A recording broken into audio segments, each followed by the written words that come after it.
I know. Yet another clone trooper. But you know what? As you guys could all tell by now, I am really into clones. And as a result, there's no way I can go without reviewing this figure. So what I'm talking about right now today is the 187th Battalion, aka Mace Windu's motherfucking Legion. So yeah, jokes aside, this is a Walgreens exclusive in the US. To my US brethrens, really sorry you guys have to go through this. In Hong Kong, I guess we got it early as usual, so I'd like to show this to you, although there's already some reviews out there, but there's no way I could miss this one. So yeah, this is a really interesting figure. It's under the Star Wars The Clone Wars banner. This color scheme only shows up in the 7th season of The Clone Wars, when Mace Windu dropped in on a bunch of droids, and I forgot which battle it is, I'm sorry, but it's in one of the Bad Batch episodes. Of course, this is a repaint, but there's something a little bit special about this one. So, alright, so let's take a look at this package. As you could see, the Clone Trooper, nothing new, but I still love it.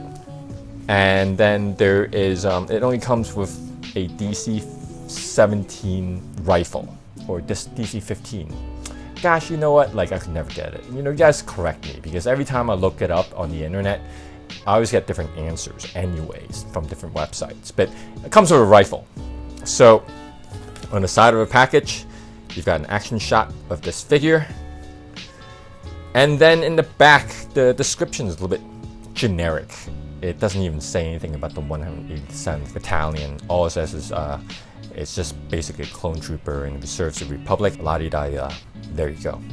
But so, yeah, so this is the packaging. Nothing hugely different. It looks nice. But so let's crack this thing open and just take a look. All right. So this is the figure. Nothing different. By now you guys probably have already seen many review of the 2020 mold Clone Trooper. It is essentially repaint. I'm just going to talk mainly about certain stuff that you guys might have to look out for if you're still on the fence about this, but I'm sure you guys, the ones that collect clones, you guys are going to get your hands on every single one of them, especially the fact that there are 2 figures of Mace Windu out there right now, and you love to flank them with something, right? So of course, as I mentioned before, this particular paint scheme only showed up in the Clone Wars cartoon.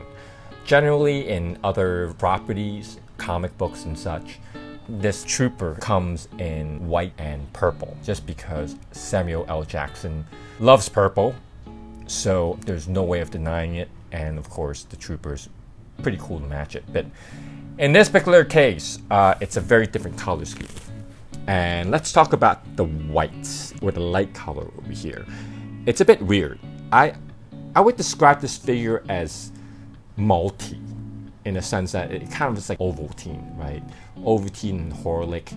I don't know, for those of you who grew up in Europe or in Hong Kong would probably remember as a kid, and even now they have these weedy multi drinks that they'll give the kids, and the whites kind of give this off-white color that I've never ever seen before anywhere. But I think in this case, they are trying to color match it better. I would think that probably white against this brown marking is a little bit too much contrast.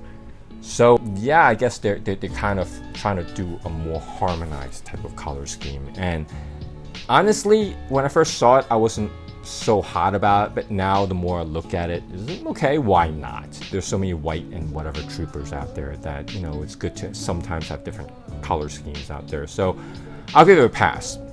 As for the marketing itself, it's kind of a strange pattern. It comes with a line, so for those of you who loves the line above the helmet, you guys are in luck. However, it is painted in brown, which is kind of strange again, but it's a bit different. Looking at the helmet, you could also see the rest of the paint scheme. It doesn't flow as well as the other battalions, where the lines kind of line up and it comes together in a much broader stroke.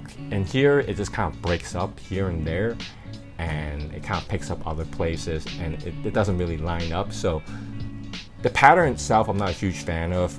You see the mouthpiece over here also have the brown, but you see in the source material, actually this brown is supposed to encroach onto the front part over here of the breather or whatever you call it. And this one doesn't. And I would actually much prefer if it does, but whatever. And then as such, the rest of it, again, not my favorite pattern, but yeah, it's different enough on the shelf. And if you're a big Clone Trooper collector, there's no way you could pass this up. So yeah, you know, again, shameless repaints, but I am cool with it because I'm a big fan of clones, and I would also much rather have this than, say, the credit collection. And I think the people out there, if you're gonna get it, you're gonna love it. If not, then whatever. But here you go. So I decided just to show it to you guys early. Lastly, well, actually, I'm not going to go into articulation, as I said. I mean, are you guys going to really make me do it again, over and over again? Probably not. Again, I just to let you know, I will come out with new content on customs and model making. As you guys know, I have many different hobbies. I'm actually cycling through them, so I'm eventually going to come back to customizing. But just to let you know, I haven't given up on this channel, so I'm really looking forward to showing you some of the new stuff I've done. Thank you for watching, and I'll see you in the next video.